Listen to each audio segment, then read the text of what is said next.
गुरुदेव का नाम दे सकते हैं, किंतु हमारे सदगुरुदेव व्यक्त अव्यक्त रूप से हमेशा हमारे साथ हैं। मैं जब छोटी थी और बहुत सालों तक मैं हमेशा इसी बात को पकड़े रहती थी कि सदगुरुदेव जो भी हैं बस जो दिख रहे हैं वही हैं।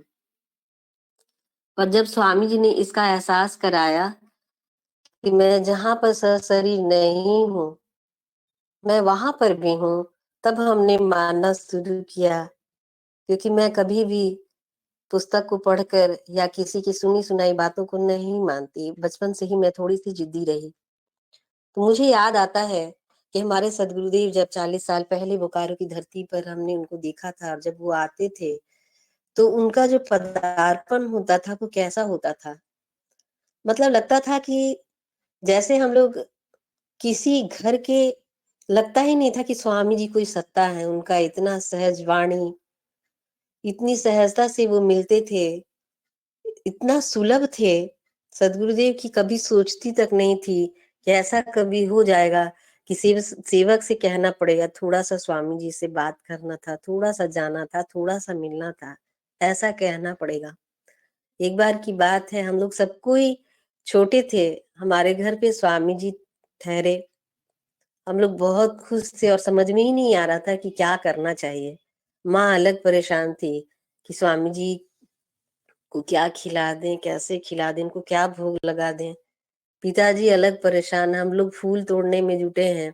श्वेत फूल कहाँ मिलेगा। अब तो हर तरह के फूल हम लोग स्वामी जी के चरणों पे रख देते हैं, किंतु एक समय था जब हम लोग सिर्फ सिर्फ सफेद फूल ही स्वामी जी को चढ़ाया करते थे। और मेरा ध्यान हमेशा ये रहता था कि स्वामी जी डंडा को लेकर क्यों घूमते हैं, और उनका डंडा छूने में ही परेशान रहते थे कि कब उनका डंडा हम छुए देखें। और जो सेवक थे, एक उनका नाम पहले होता था, एक बिहारी जी करके आते थे साथ में स्वामी जी के, और वही सारा कार्य करते थे स्वामी जी का। तो मुझे बड़ा जैसे ही छूते थे तो वो आके सामने में बोलते थे, ए बच्ची तुम क्यों छू रही है, मैं हूं ना।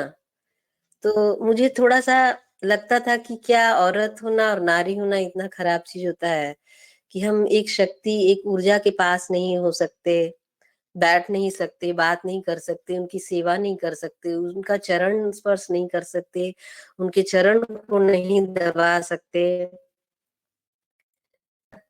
स्वामी जी हर चीज़ को क्लियर करते। बात है जब दरस परस श्रवण और चमत्कार, उसी से मैं जी रही हूँ।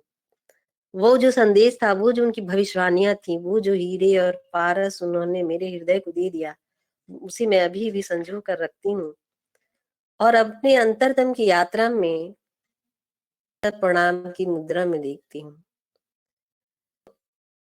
मैं बहुत जिद्दी थी, मुझे बहुत ज्ञान नहीं था, हर चीज पे सवाल करती थी, भक्ति में रम नहीं पाते थे। भक्ति शब्द, मोक्ष शब्द हमारे लिए बहुत नया था। अपनी कृपा रखते हैं, उनका जो उजास है, सदगुरु की जो कृपा है, उसको हमने एक बार नहीं बहुत बार महसूस किया है। शायद इसलिए मैं आज इस सभा में बैठी हूँ, जहाँ हम इस तरह से अपने सदगुरुदेव को याद करते हैं। और जब भी याद करते हैं तो एक ऐसा चेहरा अगर किसी ने देखा नहीं हो, तो मैं आराम से, और आप भी आराम से बता सकते हैं, हमारे स्वामी जी का जो स्वरूप है, जो श्वेत वस्त्र है, इन सबों पे भी हम सब बचपन से ही सवाल करते आए हैं। मैं ऐसा सोचती हूँ कि स्वामी जी का जो संस्मरण है, वो सबों के पास है।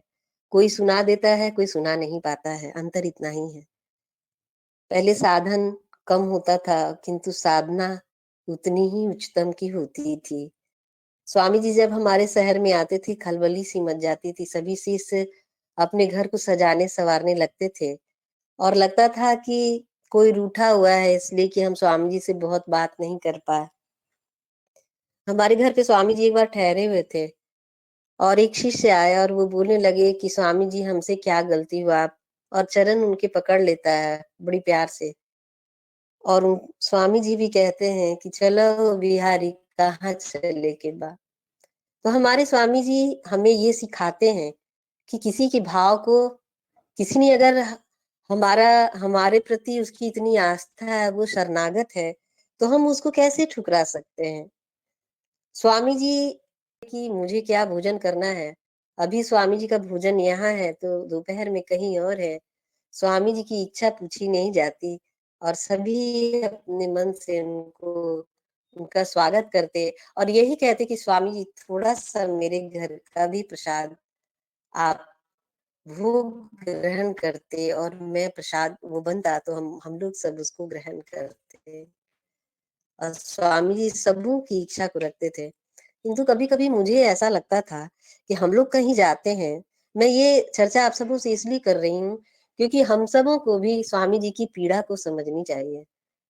बिल्कुल हम बहुत बार स्वार्थी हो जाते हैं, उनके दर्शन के लिए, उसमें से मैं भी हूँ और येन-केन प्रकारेण उनकी यात्रा का जो दुःख है, उनका जो उनकी जो परेशानियाँ हैं, उसको हम समझ ही नहीं पाते हैं। और कभी-कभी हम बहुत दुखी हो जाते हैं और स्वामी जी जब बातों ही बातों में कहते हैं कि देखिए, ये जो पुराने शिष्य लोग हैं ना, वो ज़्यादा बुरा मान जाते हैं। क्योंकि ये लोग इतनी सुलभता से मुझे पाए हैं कि इनको अगर प्यार ना करो, समय ना दो तो ये बुरा मान जाते हैं। और ये कभी-कभी तो ऐसा भी होता है कि ये छोड़कर चले भी जाते हैं। तो मुझे कभी-कभी ऐसा लगता है कि जो सद्गुरु हमें इतना मानते हैं, जानते हैं, जन्म-मरण का हमारे लिए वादा कर लेते हैं, तो हमें भी कैसा होना चाहिए। सबसे अच्छी बात पहले ये होती थी कि प्रचार उतना था नहीं, तो स्वामी जी हमसे जो भी वार्तालाप करते थे, मेरी हमारी जिज्ञासाओं का जो समाधान होता था, किसी को ये मंज़ूर नहीं था कि कोई दूसरा कर दे। आज मैं जिज्ञासा समाधान को सुनती हूँ और मुझे पहले की बात याद आजकल के प्रश्न भी थोड़े अलग होते हैं। पहले के बड़ा जो शिष्य होते थे, वो अलग तरह के प्रश्न करते थे। कहते थे स्वामी जी के पास जाके हाथ जोड़ के स्वामी जी हमरा त साधन अभ्यास कुछो ना आवेला, अब मैं करतार जानिला ना। त रउरा का हमरा मतलब इतना उनके अंदर कॉन्फिडेंस रहता था कि यही हरि है, यही भगवान है, यही सद्गुरु है, यही हमको पार उतारेंगे। उनकी जो जिज्ञासा होती थी एकदम पैर पकड़ के वो एकदम बोलते थे कि ना ना रउरा कहीं तबे हम हटब। और स्वामी जी इतना खिलखिला के हँसते थे और उसके सर पे हाथ रख देते थे और कहते थे कि आपको कोई शक है क्या? इस जन्म में नहीं मिलेंगे तो दूसरा जन्म में तो फिर मिलेंगे ना? तो वो आराम से बोलता था, "ना, ना स्वामी जी, करार करें कि एहे जन्म में हमरा मुक्ति मिल जाए।" तो मुझे ये लगता था कि ये जो मुक्ति शब्द है, इसके लिए हम लोग सब इतना क्यों परेशान रहते हैं? क्या स्वामी जी का सानिध्य मिल रहा है, हम उनके पास हैं, ये क्या बहुत बड़ी बात नहीं है? मैं छोटी थी और सभी मुझे सिखाते थे, स्वामी जी से ये पूछो, बड़े आराम से बोलते थे कि स्वामी जी तो इतने अच्छे हैं, आप लोग इतना डरते क्यों हैं स्वामी जी से? तो एक लेडीज़ थी जो पंजाब की थी, तो वो स्वामी जी की से आकर बोलने लगी कि स्वामी जी हम लोग तो गुरु नानक देव को मानते हैं, गुरु गोविंद सिंह को मानते हैं। मेरी इच्छा बहुत है, आप हमको बहुत अच्छे लगते हैं स्वामी जी, लेकिन हम लोग अपना जो पगड़ी है, वो किसी के सामने नहीं रखते। तो वो बड़ी प्यार से स्वामी जी के पास खड़ी हो जाती थी और कहती थी, "हम अपना पगड़ी कैसे दे दें स्वामी जी? हम बाल तो रखते हैं।" स्वामी जी ने कहा, "इसकी ज़रूरत क्या है? मैं कभी किसी की पगड़ी लेकर क्या करूँगा? आप शिष्य हैं, इतना ही बहुत है आपके लिए।" तो इतनी सहजता से किसी बात को स्वामी जी समझाते थे और मुझे लगता था कि अरे जब सब लोग प्रश्न कर रहे हैं, तो मुझे भी तो प्रश्न करना चाहिए। स्वामी जी इतना अच्छा से बैठे हैं। स्वामी जी से बोलते थे, "स्वामी जी सबसे पहले मुझे बताइए कि आप 8 घंटा से इतना देर से बैठे कैसे इतना देर रह जाते हैं?" फिर मेरा दूसरा सवाल होता था कि स्वामी जी आत्माओं की संख्या अभी कितनी है संसार में?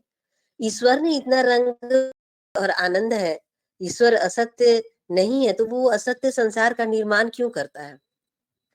परमात्मा एक ही क्यों है? तो मेरे कहने का ये मतलब है कि जिस बच्ची को ये भी मालूम नहीं कि मोक्ष क्या है, भक्ति क्या है, उसके भी सवाल ऐसे हो जाते हैं विहंगम युग में। क्योंकि स्वामी जी इस चीज़ का बड़ा ही ध्यान रखते हैं कि आपकी अवस्था क्या है? आप नर हैं कि नारी हैं, बच्चा हैं कि बूढ़ा हैं कि आप जवान हैं? आपको समाज में आपको अगर हम सब कुछ दे देते हैं, तो आप उसको सँभाल पाते हैं कि नहीं? समाज में क्या उसका परिणाम होगा?